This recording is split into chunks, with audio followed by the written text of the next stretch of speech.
Welcome back, students. Now, I am Archana Shahi, lecturer commerce here. Discuss the topic with you.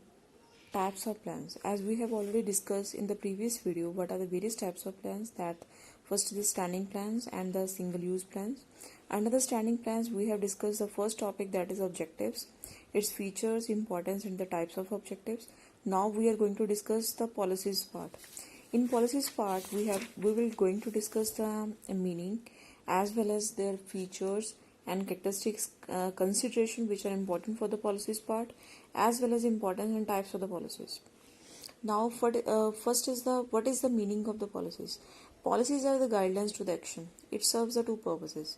Firstly, ਆਪਾਂ ਕਹਿ ਸਕਦੇ ਹਾਂ ਕਿ policies ਕੀ ਹੁੰਦੀਆਂ ਨੇ? Policies ਹੁੰਦੀਆਂ ਨੇ ਜੀ guidelines.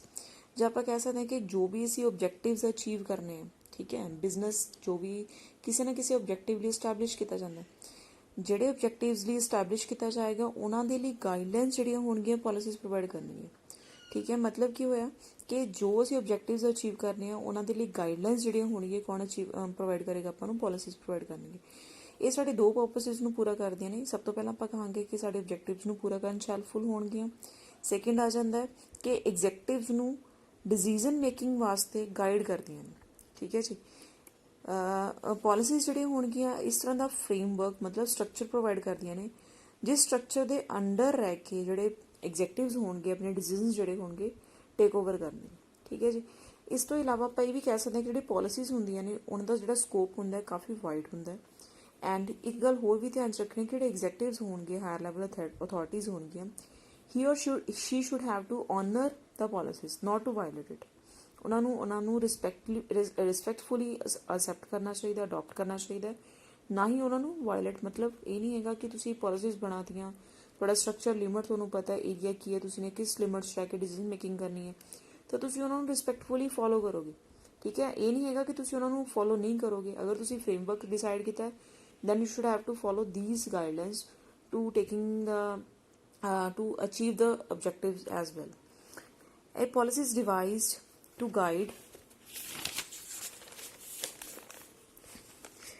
the organizational members to deal with a particular situation in a particular manner, ਠੀਕ ਹੈ।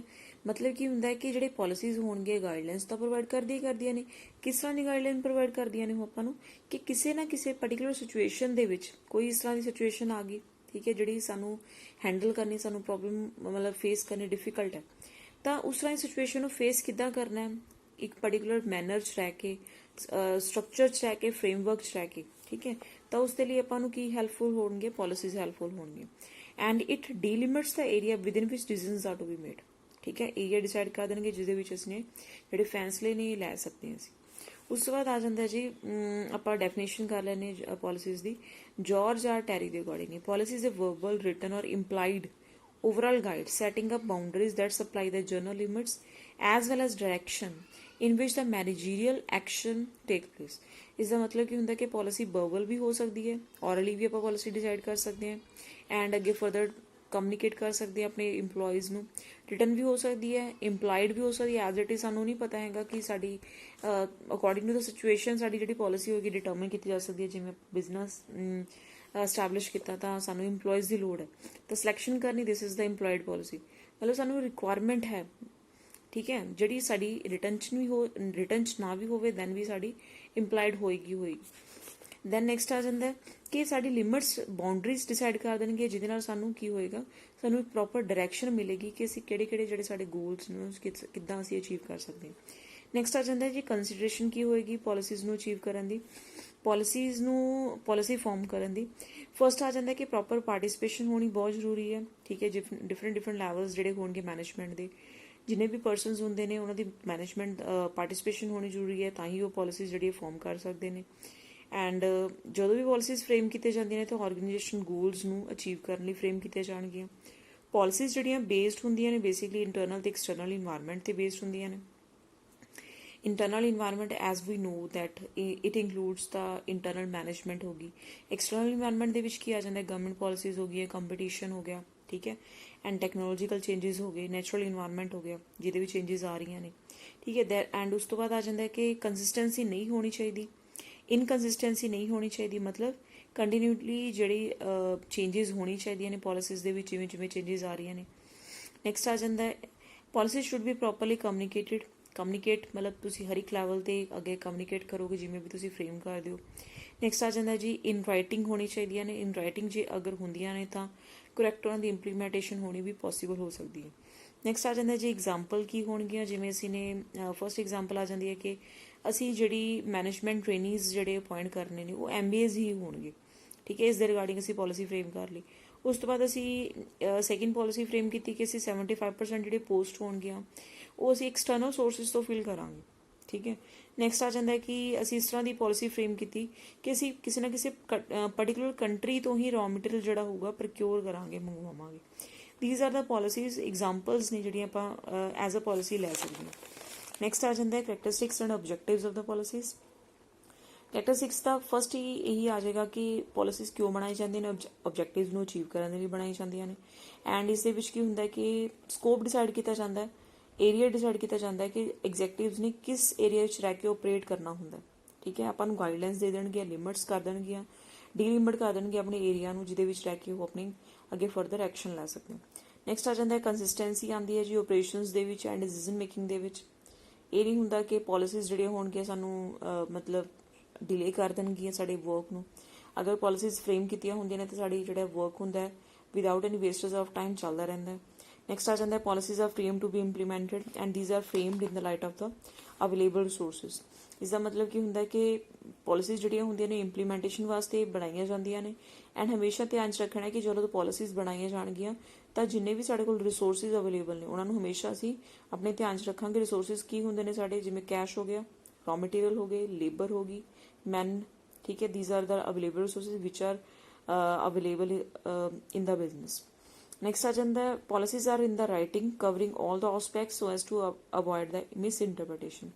ਪਾਲਿਸੀਜ਼ ਜਿਹੜੀ ਹੋਣੀ ਚਾਹੀਦੀ ਰਿਟਨ ਫਾਰਮ 'ਚ ਹੋਣੀ ਚਾਹੀਦੀਆਂ ਨੇ ਤਾਂ ਕਿ ਜਿੰਨੀ ਵੀ ਮਿਸ ਇੰਟਰਪ੍ਰੀਟੇਸ਼ਨ ਹੈ ਉਸਨੂੰ ਅਵੋਇਡ ਕੀਤਾ ਜਾ ਸਕੇ। ਸਮ ਟਾਈਮ ਕੀ ਹੁੰਦਾ ਕਿ ਆਪਾਂ ਕਿਸੇ ਨੂੰ ਰਿਟਨ 'ਚ ਪਾਲਿਸੀ ਨਾ ਦੇ ਕੇ ਔਰਲੀ ਵਰਬਲੀ ਅੱਗੇ ਡਿਸਕ੍ਰਾਈਬ ਕਰਦੀ, ਠੀਕ ਹੈ ਜੀ।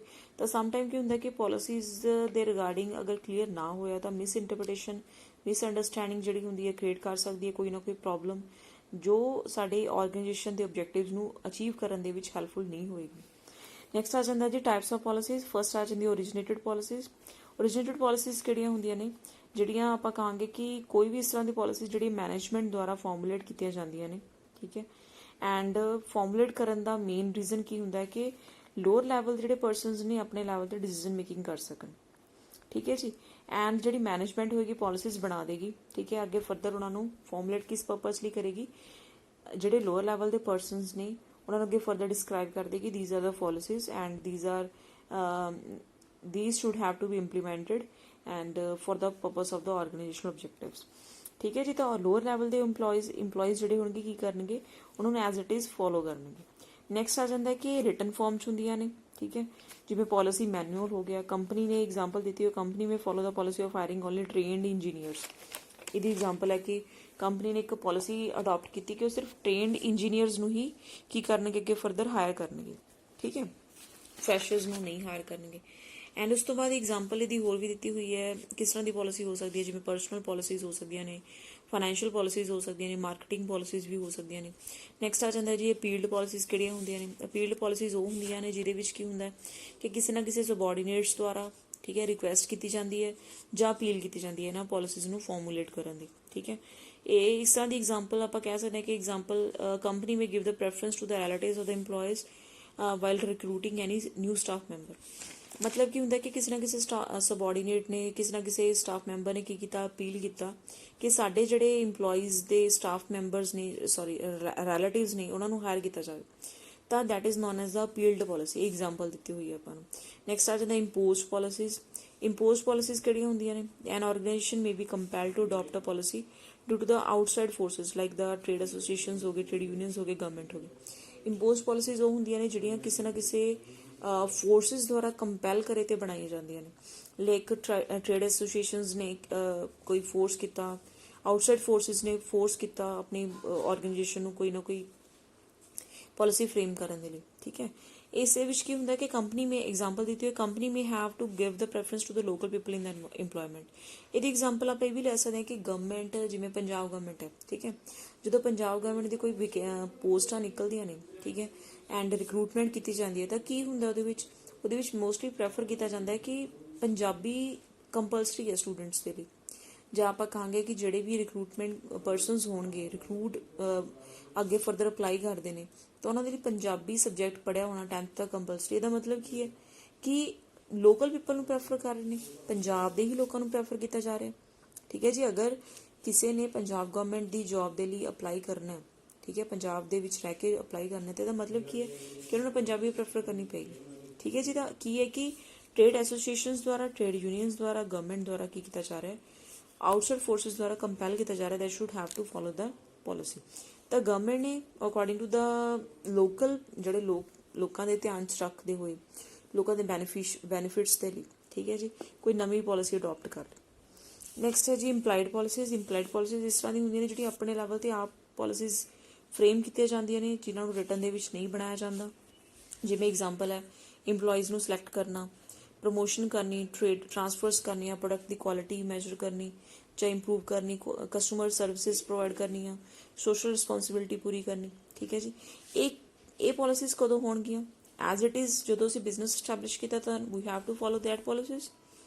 ਤੇ ਇਹਦੇ ਵਿੱਚ ਕੀ ਹੁੰਦਾ ਕਿ ਰਿਟਨ ਨਹੀਂ ਹੁੰਦੀਆਂ, ਠੀਕ ਹੈ, ਇਹ ਰਿਟਨ ਨਹੀਂ ਹੁੰਦੀਆਂ ਤੇ ਐਜ਼ ਇਟ ਇਜ਼ ਅਨਰਿਟਨ ਹੁੰਦੀਆਂ ਨੇ, ਤੇ ਡਿਸੀਜ਼ਨ ਜਿਹੜਾ ਹੋਏਗਾ ਕਿਸ ਦਾ ਹੋਏਗਾ? ਮੈਨੇਜਰ ਦਾ ਡਿਸੀਜ਼ਨ ਹੋਏਗਾ।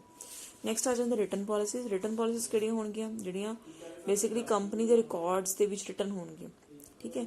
ਐਂਡ ਕੰਪਨੀ ਇਸ ਤਰ੍ਹਾਂ ਦੀ ਪੋਲਿਸੀਜ਼ ਨੂੰ ਬੇਸਿਕਲੀ ਕਿਉਂ ਫੋਲੋ ਕਰਦੀ? ਤਾਂ ਕਿ ਕੰਪੀਟੀਸ਼ਨ ਨੂੰ ਫੇਸ ਕੀਤਾ ਜਾ ਸਕੇ, ਠੀਕ ਹੈ। It may be major policy ਹੋ ਸਕਦੀ ਹੈ, ਜਿਵੇਂ ਕੰਪੀਟੀਸ਼ਨ ਪ੍ਰਾਈਸਿਸ ਨੂੰ ਮਤਲਬ ਸੈੱਟ ਕਰਨਾ, ਐਂਡ ਸਪੋਰਟਿਵ ਪੋਲਿਸੀ ਵੀ ਮੰਨੀ ਜਾ ਸਕਦੀ ਹੈ, ਜਿਹੜੀ ਸਾਡੀ ਮੇਜਰ ਪੋਲਿਸੀਜ਼ ਨੂੰ ਇੰਪਲੀਮੈਂਟ ਕਰਨ ਦੇ ਲਈ ਹੈਲਪਫੁਲ ਹੋਏਗੀ। ਨੈਕਸਟ ਆ ਜਾਂਦਾ ਹੈ ਜੀ ਇੰਪੋਰਟੈਂਸ ਔਰ advantages of the policies. First ਆ ਜਾਂਦਾ ਓਪਰੇਸ਼ਨਲ ਆਬਜੈਕਟਿਵਸ। ਓਪਰੇਸ਼ਨਲ ਆਬਜੈਕਟਿਵਸ ਦੇ ਵਿੱਚ ਕੀ ਆ ਜਾਂਦਾ ਹੈ ਕਿ ਜਿਹੜੀ ਪੋਲਿਸੀਜ਼ ਹੁੰਦੀਆਂ ਨੇ ਸਾਨੂੰ ਇੱਕ ਗਾਈਡਲਾਈਨਸ ਪ੍ਰੋਵਾਈਡ ਕਰਦੀਆਂ ਨੇ ਸਾਡੇ ਆਬਜੈਕਟਿਵਸ ਨੂੰ ਪੂਰਾ ਕਰਨ ਦੇ ਲਈ। ਜਾਂ ਆਪਾਂ ਕਹਾਂਗੇ ਸਾਡੀ ਜਿਹੜੇ ਆਬਜੈਕਟਿਵਸ ਹੋਣਗੇ ਉਹਨਾਂ ਨੂੰ ਪ੍ਰੈਕਟੀਕਲ ਸ਼ੇਪ ਪ੍ਰੋਵਾਈਡ ਕਰ ਦਿੰਦੀਆਂ ਨੇ, ਠੀਕ ਹੈ। ਇਸ ਤਰੀਕੇ ਨਾਲ ਸਾਨੂੰ ਗੋਲਸ ਨੂੰ ਐਲੈਬੋਰੇਟ ਕਰਦੀਆਂ ਨੇ, ਜਿਸ ਤਰੀਕੇ ਨਾਲ ਅਸੀਂ ਉਹਨਾਂ ਨੂੰ ਅਚੀਵ ਕਰ ਸਕਦੇ ਈਜ਼ੀਲੀ, ਠੀਕ ਹੈ ਜੀ। ਇਹਦੀ ਐਗਜ਼ਾਮਪਲ ਵੀ ਦਿੱਤੀ ਹੋਈ ਹੈ ਕਿ merit based promotion policy helps in achieving the goal of the inspiring employees to work hard, ਠੀਕ ਹੈ। ਮੈਰਿਟ ਬੇਸਡ ਪ੍ਰਮੋਸ਼ਨ ਪੋਲਿਸੀ ਦਾ ਮਤਲਬ ਕੀ ਹੈ ਕਿ ਅਗਰ ਤੁਸੀਂ ਪੋਲਿਸੀਜ਼ ਇਸ ਤਰ੍ਹਾਂ ਦੀ ਬਣਾ ਰਹੇ ਹੋ ਆਪਣੀ ਬਿਜ਼ਨਸ ਦੇ ਵਿੱਚ ਕਿ ਜਿਹੜੀ ਪ੍ਰਮੋਸ਼ਨ ਕੀਤੀ ਜਾਏਗੀ ਉਹ ਮੈਰਿਟ ਬੇਸ 'ਤੇ ਕੀਤੀ ਜਾਏਗੀ, ਮਤਲਬ ਕਿ ਉਹਦੀ ਪਰਫਾਰਮੈਂਸ ਕੀ ਹੈ, ਠੀਕ ਹੈ, ਤਾਂ ਓਬਵੀਅਸ ਹੈ ਕਿ ਜਿਹੜੇ ਇੰਪਲੋਈਜ਼ ਹੋਣਗੇ ਵਰਕ ਹਾਰਡ ਕਰਨਗੇ, ਠੀਕ ਹੈ। ਦੈਟ ਇਜ਼ ਦਾ ਓਪਰੇਸ਼ਨਲ, ਮਤਲਬ ਸਾਡੇ ਆਬਜੈਕਟਿਵਸ ਨੂੰ ਪੂਰਾ ਕਰਨ ਦੇ ਲਈ ਹੈਲਪਫੁਲ ਹੋਏਗੀ। ਨੈਕਸਟ ਹੈ ਸਪੀਡ ਅਪ ਦਾ ਡਿਸੀਜ਼ਨ ਮੇਕਿੰਗ। ਪੋਲਿਸੀਜ਼ ਹਮੇਸ਼ਾ ਆਪਣੇ ਸਾਨੂੰ ਪੈਰਾਮੀਟਰਸ ਡਿਸਾਈਡ ਕਰਦੀਆਂ ਨੇ, ਠੀਕ ਹੈ, ਸਾਡੇ ਲਈ, ਐਂਡ ਉਸਦੇ ਵਿੱਚ ਅੰਡਰ ਹੀ ਅਸੀਂ ਰਹਿ ਕੇ ਡਿਸੀਜ਼ਨ ਮੇਕਿੰਗ ਕਰ ਸਕਦੇ ਹਾਂ, ਠੀਕ ਹੈ। ਪੋਲਿਸੀਜ਼ ਜਿਹੜੀਆਂ ਹੁੰਦੀਆਂ ਨੇ ਰਿਪੀਟਡ ਐਨਾਲਿਸਿਸ ਨੂੰ ਅਵੋਇਡ ਕਰਦੀਆਂ ਨੇ, ਐਜ਼ ਵੈਲ ਐਜ਼ ਸਾਨੂੰ ਪ੍ਰੀ ਡਿਸਾਈਡ ਇਸ਼ੂਜ਼ ਜਿਹੜੇ ਹੋਣਗੇ ਉਹਨਾਂ ਨੂੰ ਸਾਨੂੰ ਮਤਲਬ ਫੋਲੋ ਕਰਨ ਦੇ ਲਈ ਹੈਲਪਫੁਲ ਹੁੰਦੀਆਂ ਨੇ। ਜੇ ਆਪਾਂ ਕਹਾਂਗੇ ਕਿ ਸਾਡੇ ਜਿਹੜਾ ਵੈਲਿਊਏਬਲ ਟਾਈਮ ਹੁੰਦਾ, ਐਫਰਟ ਹੁੰਦਾ, ਉਹਨਾਂ ਨੂੰ ਅੱਗੇ ਸੇਵ ਕਰ ਦਿੰਦੇ ਨੇ, ਅਤੇ ਡਿਸੀਜ਼ਨ ਮੇਕਿੰਗ ਸਾਡੀ ਜਿਹੜੀ ਹੁੰਦੀ ਆਟੋਮੈਟਿਕਲੀ ਸਪੀਡ ਅਪ ਹੋ ਜਾਂਦੀ ਹੈ, ਫਾਸਟ ਹੋ ਜਾਂਦਾ ਪ੍ਰੋਸੈਸ ਜਿਹੜਾ ਹੋਏਗਾ। ਨੈਕਸਟ ਆ ਜਾਂਦਾ facilitate the delegation of authority. ਕਹਿੰਦੇ ਪੋਲਿਸੀਜ਼ ਜਿਹੜੀਆਂ ਹੋਣਗੀਆਂ ਇਸ ਤਰ੍ਹਾਂ ਦਾ problem by making the policy decisions on the recurring problems, top management can delegate such decisions for the lower levels. ਕਹਿੰਦੇ ਕੀ ਹੁੰਦਾ ਹੈ ਕਿ ਜਦੋਂ ਪੋਲਿਸੀ ਡਿਸੀਜ਼ਨ ਅਸੀਂ ਫਰੇਮ ਕਰਦੇ ਹਾਂ ਤਾਂ ਟੌਪ ਲੈਵਲ ਮੈਨੇਜਮੈਂਟ ਕੀ ਕਰਦੀ ਹੈ ਜੀ? ਆਪਣੀ ਰਿਸਪੌਂਸਿਬਿਲਿਟੀਜ਼ ਨੂੰ, ਆਪਣੇ ਅਥਾਰਟੀਜ਼ ਨੂੰ ਅੱਗੇ ਫਰਦਰ ਡੈਲੀਗੇਟ ਕਰ ਦਿੰਦੇ ਨੇ। Policies help to ensure that decision will be made within the prescribed limits. ਤਾਂ ਪੋਲਿਸੀਜ਼ ਕੀ ਕਰਦੀਆਂ ਨੇ ਜੀ ਅੱਗੇ ਫਰਦਰ ਸਾਨੂੰ, ਕਿਉਂਕਿ ਰਿਸਪੌਂਸਿਬਿਲਿਟੀਜ਼ ਨੂੰ ਅੱਗੇ ਆਪਾਂ ਫਰਦਰ ਡਿਵਾਈਡ ਕਰਤਾ, ਸ਼ੇਅਰ ਕਰਤਾ, ਠੀਕ ਹੈ। ਪਾਵਰਸ ਜਿਹੜੀਆਂ ਨੇ ਅੱਗੇ ਫਰਦਰ ਦੇ ਦਿੱਤੀਆਂ ਆਪਾਂ ਨੇ, ਠੀਕ ਹੈ। ਆਪਾਂ ਨੇ ਇਹ ਦੱਸ ਦੇਣਾ ਪੋਲਿਸੀਜ਼ ਦੇ ਵਿੱਚ ਕਿ ਤੁਹਾਡੀ ਲਿਮਿਟ ਇਹ ਹੈ, ਠੀਕ ਹੈ, ਤੁਸੀਂ ਅਥਾਰਟੀ ਲੈ ਚੁੱਕੇ ਹੋ, ਸਾਡੇ ਤੋਂ ਰਿਸਪੌਂਸਿਬਿਲਿਟੀ ਲੈ ਚੁੱਕੇ ਹੋ, ਬਟ ਤੁਸੀਂ ਇਸ ਅਥਾਰਟੀ ਦੇ ਅੰਡਰ ਰਹਿ ਕੇ ਹੀ ਕੰਮ ਕਰਨਾ, ਇਸ ਤੋਂ ਲਿਮਿਟ ਤੁਹਾਡਾ ਏਰੀਆ ਬਾਹਰ ਨਹੀਂ ਜਾਣਾ ਚਾਹੀਦਾ। ਸਪੋਜ਼ ਅਗਰ ਕੈਸ਼ ਡਿਪਾਰਟਮੈਂਟ ਦੇ ਅਕਾਊਂਟੈਂਟ ਨੂੰ ਆਪਾਂ ਨੇ ਕੰਮ ਦਿੱਤਾ, ਠੀਕ ਹੈ, ਤਾਂ ਤੁਹਾਡਾ ਲਿਮਿਟ ਕੀ ਹੈ ਕਿ ਤੁਸੀਂ ਕੈਸ਼ ਦੇ ਰਿਗਾਰਡਿੰਗ ਟ੍ਰਾਂਜੈਕਸ਼ਨਸ ਰਿਕਾਰਡ ਕਰੋਗੇ, ਨਾ ਕਿ ਤੁਸੀਂ ਕੈਸ਼ ਦੇ ਖਰਚੇ ਵੀ ਤੁਸੀਂ ਆਪ ਕਰੋਗੇ, ਠੀਕ ਹੈ। ਖਰਚਾ ਕਰਨ ਦੀ ਰਿਸਪੌਂਸਿਬਿਲਿਟੀ ਕਿਹਦੀ ਹੋਏਗੀ? ਡਿਫਰੈਂਟ ਪਰਸਨ ਦੀ ਹੋਏਗੀ, ਠੀਕ ਹੈ ਜੀ। You should have to record the only transactions related to the cash outlay as well as cash received. Next ਆ ਜਾਂਦਾ ਫੈਸਿਲਿਟੀ ਦਾ ਨੈਕਸਟ ਆ ਜਾਂਦਾ ਜੀ ਇੰਸ਼ੋਰਸ ਦਾ ਕੋਆਰਡੀਨੇਸ਼ਨ। ਪੋਲਿਸੀਜ਼ ਜਿਹੜੀਆਂ ਹੋਣਗੀਆਂ ਕੀ ਕਰਦੀਆਂ ਨੇ, ਸਾਡੇ ਹਰ ਇੱਕ ਪਰਸਨਸ ਦੇ ਨਾਲ, ਗਰੁੱਪ ਮੈਂਬਰਸ ਦੇ ਨਾਲ ਕੀ ਕਰਦੀਆਂ ਨੇ, ਕੋਆਰਡੀਨੇਸ਼ਨ ਦਾ ਕੰਮ ਕਰਦੀਆਂ ਨੇ। ਠੀਕ ਹੈ, policies helps to secure the consistency of purpose and to avoid the short sighted decisions based on the experience. ਠੀਕ ਹੈ, ਕੋਆਰਡੀਨੇਸ਼ਨ ਦਾ ਮਤਲਬ ਕੀ ਹੋਊਗਾ ਕਿ ਡਿਫਰੈਂਟ ਪਰਸਨ ਜਿਹੜੇ ਕੰਮ ਕਰ ਰਹੇ ਨੇ ਉਹਨਾਂ ਦੇ ਆਪਸ ਦੇ ਵਿੱਚ ਕੋਆਰਡੀਨੇਸ਼ਨ ਨੂੰ ਮੇਨਟੇਨ ਕਰਕੇ ਰੱਖਦੀਆਂ ਜਿਹੜੀ ਪੋਲਿਸੀਜ਼ ਹੁੰਦੀਆਂ ਨੇ। ਨੈਕਸਟ ਆ ਜਾਂਦਾ ਜੀ consistency of action. Policies also ensure the consistency of action. Guidelines are similar for the everybody and action must conform to the broad outlines. ਕਹਿੰਦੇ ਹਮੇਸ਼ਾ ਜਿਹੜਾ ਕੰਮ ਹੋਏਗਾ ਕੰਟੀਨਿਊਟੀ ਫਾਰਮ ਦੇ ਵਿੱਚ ਚੱਲਦਾ ਰਹੇਗਾ ਐਂਡ ਗਾਈਡਲਾਈਨਸ ਜਿਹੜੀਆਂ ਹੁੰਦੀਆਂ ਨੇ, ਪੋਲਿਸੀਜ਼ ਜਿਹੜੀਆਂ ਹਰ ਇੱਕ ਪਰਸਨ ਦੇ ਲਈ ਸੇਮ ਹੁੰਦੀਆਂ ਨੇ। ਠੀਕ ਹੈ, ਤਾਂ ਉਹਦੇ ਵਿੱਚ ਡਿਲੇ ਨਹੀਂ ਹੋਏਗਾ ਤੁਹਾਡੇ ਕੰਮ ਦੇ ਵਿੱਚ। That is the consistency of action. Next topic ਆ ਜਾਂਦਾ ਜੀ, ਲਾਸਟ ਪੁਆਇੰਟ ਆ ਜਾਂਦਾ useful for the future planning. ਹਮੇਸ਼ਾ ਜਿਹੜੀ ਪੋਲਿਸੀਜ਼ ਹੁੰਦੀਆਂ ਨੇ ਕਿਉਂ ਬਣਾਈਆਂ ਜਾਂਦੀਆਂ ਨੇ, ਉਹ ਫਿਊਚਰ ਪਲੈਨਿੰਗ ਵਾਸਤੇ ਬਣਾਈਆਂ ਜਾਂਦੀਆਂ ਨੇ। As we have already discuss the meaning of the planning ਕਾਹਦੇ ਵਾਸਤੇ ਬਣਾਉਂਦੇ ਆਪਾਂ, ਥਿੰਕਿੰਗ ਹੈਡ ਹੁੰਦੀ ਹੈ, ਤਾਂ ਫਿਊਚਰ ਵਾਸਤੇ ਪਲੈਨਿੰਗ ਕਰਦੇ ਆ। ਤਾਂ ਪੋਲਿਸੀਜ਼ ਵੀ ਸਾਡੀ ਕਿਸ ਪਰਪਸ ਲਈ ਬਣਾਉਂਦੇ ਆਪਾਂ, ਪੋਲਿਸੀਜ਼ ਵੀ ਆਪਣੀਆਂ ਫਿਊਚਰ ਦੇ ਲਈ ਹੀ ਬਣਾਈਆਂ ਜਾਣਗੀਆਂ। ਤੇ ਪੋਲਿਸੀਜ਼ ਨੂੰ ਹਮੇਸ਼ਾ ਰਿਵਾਈਜ਼ਡ ਰੱਖਣਾ ਚਾਹੀਦਾ, ਪੀਰੀਓਡਿਕਲੀ ਕਰਨਾ ਚਾਹੀਦਾ ਤੇ ਰਿਵਿਊ ਕਰਦੇ ਰਹਿਣਾ ਚਾਹੀਦਾ, ਤਾਂ ਕਿ according to the time period ਜੋ ਵੀ ਚੇਂਜਸ ਆ ਰਹੀਆਂ ਨੇ ਉਹਨਾਂ ਨੂੰ ਅਪ ਟੂ ਡੇਟ ਰੱਖਿਆ ਜਾ ਸਕੇ। ਨੈਕਸਟ ਟੌਪਿਕ ਆ ਜਾਂਦਾ ਜੀ ਪ੍ਰੋਸੀਜਰਸ ਕੀ ਹੁੰਦੇ ਨੇ। ਪ੍ਰੋਸੀਜਰਸ ਜਿਹੜੇ ਹੁੰਦੇ ਨੇ ਇੱਕ ਸਿਸਟਮੈਟਿਕ ਵੇ ਹੁੰਦਾ ਕਿਸੇ ਵੀ ਕੋਈ ਵੀ ਪਰਟੀਕੂਲਰ ਈਵੈਂਟ ਹੈਪਨ ਹੋ ਗਿਆ ਉਸਨੂੰ ਹੈਂਡਲ ਕਰਨ ਦਾ। ਠੀਕ ਹੈ ਜੀ। ਨੈਕਸਟ ਆ ਜਾਂਦਾ ਕਿ ਪ੍ਰੋਸੀਜਰ ਜਿਹੜੇ ਹੁੰਦੇ ਨੇ ਡਿਟੇਲਡ ਪਲਾਨਸ ਜਿਹੜੇ ਹੁੰਦੇ ਨੇ ਜਾਂ ਸੀਕੁਐਂਸ਼ੀਅਲ ਸਟੈਪਸ ਜਿਹੜੇ ਹੁੰਦੇ ਨੇ ਪ੍ਰੋਵਾਈਡ ਕਰਦੇ ਨੇ ਆਪਾਂ ਨੂੰ, ਇੱਕ ਪ੍ਰੋਪਰ ਪ੍ਰੋਸੈਸ ਪ੍ਰੋਵਾਈਡ ਕਰ ਦੇਣਗੇ ਕਿਸੇ ਨਾ ਕਿਸੇ ਵਰਕ ਨੂੰ ਪਰਫਾਰਮ ਕਰਨ ਦਾ। ਠੀਕ ਹੈ ਜੀ, ਇੱਕ ਲਿਮਟ ਦੇ ਵਿੱਚ ਰਹਿ ਕੇ ਐਂਡ ਇੱਕ ਪ੍ਰੋਪਰ ਟਾਈਮ ਪੀਰੀਅਡ ਦੇ ਵਿੱਚ ਰਹਿ ਕੇ। ਠੀਕ ਹੈ, ਕਿਸ ਤਰ੍ਹਾਂ ਆਪਾਂ ਇੱਕ ਪ੍ਰੋਸੀਜਰ ਨੂੰ ਫੋਲੋ ਕਰਦੇ ਹਾਂ, ਉਹਦੇ ਵਿੱਚ ਸਟੈਪਸ ਦੱਸੇ ਜਾਣਗੇ, ਪ੍ਰੋਸੈਸ ਦੱਸਿਆ ਜਾਏਗਾ। ਜਿਵੇਂ ਆਪਾਂ ਨੇ ਇੱਕ ਪਲੈਨਿੰਗ ਦਾ ਪ੍ਰੋਸੈਸ ਪੜ੍ਹਿਆ ਸੀਗਾ, ਸਭ ਤੋਂ ਪਹਿਲਾਂ ਆਪਾਂ ਨੇ ਓਪਰਚੁਨਿਟੀਜ਼ ਦੇਖੀਆਂ, ਉਸ ਤੋਂ ਬਾਅਦ ਅਸੀਂ ਪਲਾਨਸ ਦੇਖੇ, ਆਬਜੈਕਟਿਵ ਡਿਸਾਈਡ ਕੀਤੇ, ਇੱਕ ਪ੍ਰੋਪਰ ਸੀਰੀਅਲ ਆਰਡਰ ਫੋਲੋ ਕੀਤਾ। ਤਾਂ ਪ੍ਰੋਸੀਜਰ ਦੇ ਵਿੱਚ ਵੀ ਕੀ ਹੋਊਗਾ, ਸੀਕੁਐਂਸ ਆਪਾਂ ਫੋਲੋ ਕਰਾਂਗੇ, ਸਟੈਪਸ ਨੂੰ ਫੋਲੋ ਕਰਾਂਗੇ, ਜਿਹਦੇ ਵਿੱਚ ਕੀ ਹੋਊਗਾ ਕਿ ਅਸੀਂ ਵਰਕ ਨੂੰ ਕਿਸ ਤਰੀਕੇ ਨਾਲ ਕੰਪਲੀਟ ਕਰ ਸਕਦੇ ਹਾਂ। ਠੀਕ ਹੈ ਜੀ। ਦੈਨ ਨੈਕਸਟ ਆ ਜਾਂਦਾ procedure prescribe the manner or method by which the work is to be performed. ਕਹਿੰਦੇ ਮੈਨਰ ਤੇ ਮੈਥਡ ਦੱਸ ਦੇਗਾ ਕਿ ਜਿੱਥੇ ਤੁਸੀਂ ਰਹਿ ਕੇ ਕੰਮ ਕਰਨਾ ਹੁੰਦਾ। ਨੈਕਸਟ ਆ ਜਾਂਦਾ examples of procedures. Procedure the example ਕਿ ਰॉ ਮਟੀਰੀਅਲ ਨੂੰ ਪਰਚੇਜ਼ ਕਿਸ ਤਰ੍ਹਾਂ ਕਰਨਾ, ਇੱਕ ਪ੍ਰੋਪਰ ਪ੍ਰੋਸੈਸ ਹੋਏਗਾ, ਉਸਨੂੰ ਫੋਲੋ ਕਰਾਂਗੇ ਦੈਨ ਹੀ ਰॉ ਮਟੀਰੀਅਲ ਬਾਏ ਕਰਾਂਗੇ।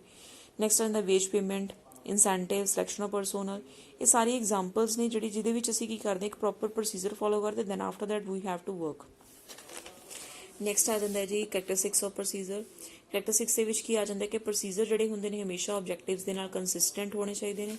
ਜੋ ਸਾਡੇ ਆਬਜੈਕਟਿਵਸ ਅਸੀਂ ਨੇ ਫਰੇਮ ਕੀਤੇ ਹੋਏ ਨੇ ਉਸ ਦੇ ਅਕੋਰਡਿੰਗ ਅਸੀਂ ਪ੍ਰੋਸੀਜਰ ਜਿਹੜਾ ਹੋਊਗਾ ਬਣਾਵਾਂਗੇ ਤਾਂ ਕਿ ਸਾਡੇ ਆਬਜੈਕਟਿਵ ਸਾਡੇ ਪੂਰੇ ਹੋ ਸਕਣ। ਨੈਕਸਟ ਆ ਜਾਂਦਾ ਜੀ it is a method of performing a particular job. ਕਿਸੇ ਨਾ ਕਿਸੇ ਇੱਕ ਪਰਟੀਕੂਲਰ ਜੌਬ ਨੂੰ ਪਰਫਾਰਮ ਕਰਨ ਦਾ ਮੈਥਡ ਹੁੰਦਾ, ਪ੍ਰੋਸੀਜਰ ਦੇ ਵਿੱਚ ਡਿਫਾਈਨ ਕੀਤਾ ਹੁੰਦਾ। ਉਸ ਤੋਂ ਬਾਅਦ ਆ ਜਾਂਦਾ ਹੈ ਕਿ ਇਹ particular procedure may relate to many departments at that same time. ਕਹਿੰਦੇ ਜਿਹੜਾ ਪ੍ਰੋਸੀਜਰ ਹੋਊਗਾ ਇਹ ਨਹੀਂ ਹੈਗਾ ਕਿ ਇੱਕ ਪਰਟੀਕੂਲਰ ਜੌਬ ਨੂੰ ਪਰਫਾਰਮ ਕਰਨ ਦਾ ਪ੍ਰੋਸੀਜਰ ਜਿਹੜਾ ਹੋਊਗਾ ਸਿਰਫ ਇੱਕ ਹੀ ਡਿਪਾਰਟਮੈਂਟ ਪਰਫਾਰਮ ਕਰੇਗਾ। ਠੀਕ ਹੈ ਜੀ। ਅਗਰ ਅਸੀਂ ਐਗਜ਼ਾਮਪਲ ਲਈਏ selection of personnel. Selection of personnel ਦਾ ਮਤਲਬ ਕੀ ਹੈ ਕਿ ਡਿਫਰੈਂਟ ਡਿਪਾਰਟਮੈਂਟਸ ਦੇ ਲਈ ਅਸੀਂ ਪਰਸਨਸ ਨੂੰ ਹਾਇਰ ਕਰ ਰਹੇ ਹਾਂ। ਠੀਕ ਹੈ, ਤਾਂ ਪ੍ਰੋਸੀਜਰ ਤਾਂ ਸਾਡਾ ਸੇਮ ਹੀ ਰਹੂਗਾ ਹਾਇਰ ਕਰਨ ਦਾ। ਇੰਟਰਵਿਊ ਲੈਣੀ, ਠੀਕ ਹੈ, ਉਸ ਤੋਂ ਬਾਅਦ ਉਹਨਾਂ ਦੀ ਮੈਰਿਟ ਚੈੱਕ ਕਰਨੀ, ਪਰਫਾਰਮੈਂਸ ਚੈੱਕ ਕਰਨੀ। ਠੀਕ ਹੈ, ਇਹ ਸਾਰਾ ਜਿਹੜਾ ਪ੍ਰੋਸੀਜਰ ਹੋਏਗਾ that should be same for ਮੈਨੀ departments at the same time. Next ਆ ਜਾਂਦਾ procedures to be strictly followed. ਠੀਕ ਹੈ, ਰਿਜਿਡਿਟੀ ਹੋਣੀ ਚਾਹੀਦੀ ਹੈ ਐਗਜ਼ੀਕਿਊਟ ਕਰਨ ਦੇ ਲਈ। ਮਤਲਬ ਜਿਵੇਂ ਸਾਨੂੰ ਸਟੈਪਸ ਮੈਂਸ਼ਨ ਕੀਤੇ ਹੋਏ ਤਾਂ ਉਸ ਦੇ ਅਕੋਰਡਿੰਗਲੀ ਅਸੀਂ ਪ੍ਰੋਸੀਜਰ ਜਿਹੜਾ ਹੋਊਗਾ ਫੋਲੋ ਕਰਾਂਗੇ। ਪ੍ਰੋਸੀਜਰ ਜਿਹੜਾ ਹੋਗਾ ਸਿਸਟਮੈਟਿਕ ਤੇ ਆਰਡਰਲੀ ਅਰੇਂਜਮੈਂਟ ਹੁੰਦਾ ਪਰਫਾਰਮਿੰਗ ਕਿਸੇ ਵੀ ਪਰਟੀਕੂਲਰ ਐਕਟੀਵਿਟੀਜ਼ ਨੂੰ ਪਰਫਾਰਮ ਕਰਨ ਦਾ। ਮਤਲਬ ਸੀਕੁਐਂਸ ਸਟੈਪਸ ਦੇ ਵਿੱਚ ਫੋਲੋ ਕਰਾਂਗੇ ਤੇ ਸਟ੍ਰਿਕਟਲੀ ਫੋਲੋ ਕਰਾਂਗੇ। ਠੀਕ ਹੈ ਜੀ। These are the characteristics of the procedure. Next ਆ ਜਾਂਦਾ ਰੂਲਸ ਕੀ ਹੁੰਦੇ ਨੇ। ਰੂਲਸ ਬੇਸਿਕਲੀ ਕੀ ਹੁੰਦੇ ਨੇ ਕਿ ਕਿਸੇ ਵੀ ਸਟੈਂਡਿੰਗ ਪਲਾਨਸ ਨੂੰ ਪਰਫਾਰਮ ਕਰਨ ਦੇ ਲਈ, ਠੀਕ ਹੈ, ਕੋਈ ਨਾ ਕੋਈ ਰੂਲਸ ਬਣਾਏ ਜਾਂਦੇ ਨੇ। ਠੀਕ ਹੈ, ਮਤਲਬ ਕੀ ਹੋਊਗਾ ਕਿ what we have to do in the business as well as what we do not have to do in the business। ਠੀਕ ਹੈ, ਅਸੀਂ ਨੇ ਕੀ ਕੰਮ ਕਰਨਾ ਹੈ ਐਂਡ ਕੀ ਨਹੀਂ ਕਰਨਾ, ਤਾਂ ਕਿ ਸਾਡੇ ਬਿਜ਼ਨਸ ਦੇ ਵਿੱਚ ਡਿਸਿਪਲਿਨ ਜਿਹੜਾ ਮੇਨਟੇਨ ਰੱਖਿਆ ਜਾ ਸਕੇ, ਉਹਨੂੰ ਆਪਾਂ ਕੀ ਕਹਿ ਦਾਂਗੇ, ਰੂਲ ਕਹਿ ਦਾਂਗੇ। ਠੀਕ ਹੈ, ਇਹਦੇ ਵਿੱਚ ਕੀ ਹੁੰਦਾ ਕਿ ਕਿਸੇ ਵੀ ਡਿਸੀਜਨ ਮੇਕਿੰਗ ਵਾਸਤੇ ਸਕੋਪ ਨਹੀਂ ਪ੍ਰੋਵਾਈਡ ਕਰਦਾ। ਤੁਸੀਂ ਆਪਣੇ ਲੈਵਲ ਤੇ ਆਪ ਡਿਸੀਜਨ ਨਹੀਂ ਲੈ ਸਕਦੇ। ਇਹਦੀ ਐਗਜ਼ਾਮਪਲ ਬੈਸਟ ਕੀ ਹੈ, no smoking in the organisation. This is the best example. No admission without permission, knock before entering. ਮਤਲਬ ਤੁਸੀਂ ਆਪਣੇ ਬਿਜ਼ਨਸ ਦੇ ਵਿੱਚ ਕੋਈ ਨਾ ਕੋਈ ਰੂਲ ਫਰੇਮ ਕਰ ਦੋਗੇ। ਉਹ ਜਿਹੜੇ ਰੂਲਸ ਹੋਣਗੇ ਤੁਹਾਡੇ ਬਿਜ਼ਨਸ ਦੇ ਵਿੱਚ ਕੀ ਕਰਨਗੇ, ਡਿਸਿਪਲਿਨ ਲੈ ਕੇ ਆਉਣਗੇ। ਉਹਨੂੰ ਆਪਾਂ ਕੀ ਕਹਿ ਦਾਂਗੇ, ਰੂਲਸ ਕਹਿ ਦਾਂਗੇ, ਜਿਹੜੇ ਆਪਣੇ ਇੱਕ ਸਟੈਂਡਿੰਗ ਪਲਾਨਸ ਦਾ ਪਾਰਟ ਹੁੰਦੇ ਨੇ। ਨੈਕਸਟ ਟੌਪਿਕ ਆ ਜਾਂਦਾ ਹੈ ਮੈਥਡਸ ਕੀ ਹੁੰਦੇ ਨੇ ਜੀ। Method is more specific and detailed than procedure. ਠੀਕ ਹੈ, ਮਤਲਬ ਹੁੰਦੇ ਤਾਂ ਇਹ ਪ੍ਰੋਸੀਜਰ ਦੀ ਤਰ੍ਹਾਂ ਹੀ ਨੇ, ਬਟ ਇਹਦੇ ਵਿੱਚ ਕੀ ਹੁੰਦਾ ਕਿ ਡਿਟੇਲਡ ਮਤਲਬ ਆਪਾਂ ਨੂੰ ਸਟੈਪਸ ਜਿਹੜੇ ਹੋਣਗੇ ਪ੍ਰੋਵਾਈਡ ਕੀਤੇ ਜਾਣਗੇ। Method shows the detailed working of each step of the procedure. It is a specific way of performing each operation. It tells how to do a particular step. ਮਤਲਬ ਕੀ ਹੋਊਗਾ, ਪ੍ਰੋਸੀਜਰ ਦੇ ਵੀ ਸਾਨੂੰ steps ਦੱਸ ਦੇਣਗੇ। ਠੀਕ ਹੈ, ਅਸੀਂ ਨੇ ਸਿਲੈਕਸ਼ਨ ਆਫ ਪਰਸੋਨਲ ਕਰਨੀ ਹੈ, ਇੰਪਲੋਇਜ਼ ਨੂੰ ਹਾਇਰ ਕਰਨਾ। ਠੀਕ ਹੈ, ਅਸੀਂ ਸਟੈਪਸ ਦੇਖ ਲੈ ਕੇ ਸਭ ਤੋਂ ਪਹਿਲਾਂ ਇੰਟਰਵਿਊ ਰੱਖਾਂਗੇ, ਉਸ ਤੋਂ ਬਾਅਦ ਅਸੀਂ ਮੈਰਿਟ ਦੇਖਾਂਗੇ ਪਰਸਨਸ ਦੀ। ਤਾਂ ਇੰਟਰਵਿਊ ਦੇ ਵਿੱਚ ਅਸੀਂ ਕਿਹੜੇ ਪਰਸਨਸ ਨੂੰ ਹਾਇਰ ਕਰ ਰਹੇ ਹਾਂ, MBA ਟ੍ਰੇਨੀਜ਼ ਨੂੰ ਹਾਇਰ ਕਰ ਰਹੇ ਹਾਂ, ਅਸੀਂ ਇੰਜੀਨੀਅਰਸ ਨੂੰ ਹਾਇਰ ਕਰਨਾ ਹੈ। ਮਤਲਬ ਕੀ ਹੋਊਗਾ ਕਿ ਮੈਥਡਸ ਦੇ ਵਿੱਚ ਕਿ ਪ੍ਰੋਪਰ ਸਾਨੂੰ ਡਿਫਾਈਨ ਕੀਤਾ ਜਾਏਗਾ, ਸਟੈਪ ਨੂੰ ਕੰਪਲੀਟ ਪ੍ਰੋਪਰ ਡਿਫਾਈਨ ਕੀਤਾ ਜਾਏਗਾ। That is known as a method. Example ਕੀ ਹੈ, valuation of stock with the LIFO method. ਠੀਕ ਹੈ, ਸਭ ਤੋਂ ਬੈਸਟ ਐਗਜ਼ਾਮਪਲ ਹੈ। ਨੈਕਸਟ ਹੈ ਜੀ ਮੈਥਡਸ ਐਡਵਾਂਟੇਜ ਕੀ ਹੁੰਦੇ ਨੇ। ਫਸਟ ਆ ਜਾਂਦਾ ਹੈ ਕਿ ਮੈਥਡ ਜਿਹੜੇ ਹੋਣਗੇ ਆਪਾਂ ਨੂੰ ਨਟਸ ਤੇ ਬੋਲਟਸ ਹੁੰਦੇ ਨੇ ਆਪਣੇ ਲਈ, ਆਰਗੇਨਾਈਜੇਸ਼ਨ ਸਟਰਕਚਰ ਦੇ ਲਈ। ਨਟਸ ਤੇ ਬੋਲਟਸ ਦਾ ਮਤਲਬ ਕੀ ਹੁੰਦਾ ਹੈ ਕਿ ਬੇਸਿਕ ਪ੍ਰੈਕਟੀਕਲ ਡਿਟੇਲਸ ਪ੍ਰੋਵਾਈਡ ਕਰਦੇ ਨੇ ਆਪਾਂ ਨੂੰ। ਠੀਕ ਹੈ, ਕਿ ਸਟੈਪਸ ਨੂੰ ਪ੍ਰੋਪਰਲੀ ਪਰਫਾਰਮ ਕਿਵੇਂ ਕਰਨਾ, ਉਹਦੇ ਰਿਗਾਰਡਿੰਗ ਆਪਾਂ ਨੂੰ ਡਿਟੇਲਸ ਪ੍ਰੋਵਾਈਡ ਕਰਨਗੇ। ਤੇ ਹਰ ਇੱਕ ਡਿਪਾਰਟਮੈਂਟ ਦੇ ਜਿਹੜੇ ਫੰਕਸ਼ਨਸ ਹੋਣਗੇ ਉਹਨਾਂ ਨੂੰ ਸਮੂਥ ਤੇ ਐਫੀਸ਼ੀਐਂਟ ਵੇ ਦੇ ਨਾਲ ਕਿਵੇਂ ਚਲਾਉਣਾ, ਉਹ ਵੀ ਸਾਨੂੰ ਮੈਥਡਸ ਹੀ ਦੱਸਦੇ ਨੇ। ਮੈਥਡ ਜਿਹੜੇ ਹੋਣਗੇ ਸਾਨੂੰ ਸਾਡੇ ਹਰੇਕ ਸਟੈਪ ਦੇ ਲਈ ਕਲੀਅਰ ਕਨਫਿਊਜ਼ਨ ਜਿਹੜੀ ਹੋਏਗੀ ਉਹਨੂੰ ਕਲੀਅਰ ਕਰ ਦਿੰਦੇ ਨੇ ਤੇ ਫ੍ਰੀ ਫਲੋ ਕਰ ਦਿੰਦੇ ਨੇ ਕਮਿਊਨੀਕੇਸ਼ਨ ਨੂੰ from top to level bottom ਤੱਕ। ਨੈਕਸਟ ਆ ਜਾਂਦਾ ਹੈ ਕਿ ਡਿਫਰੈਂਟ ਮੈਟਰਸ ਨੂੰ ਹੈਂਡਲ ਕਿਵੇਂ ਕਰਨਾ ਹੈ, ਬਾਇਸਨੈਸ ਨੂੰ ਰਿਡਿਊਸ ਕਿਵੇਂ ਕਰਨਾ ਹੈ, ਇਹ ਵੀ ਮੈਥਡਸ ਦੀ ਇੱਕ ਐਡਵਾਂਟੇਜ ਹੁੰਦੀ ਹੈ। ਠੀਕ ਹੈ ਜੀ, ਬਾਕੀ ਆਪਾਂ ਟੌਪਿਕ ਨੈਕਸਟ ਵੀਡੀਓ 'ਚ ਕਰਾਂਗੇ। Thank you.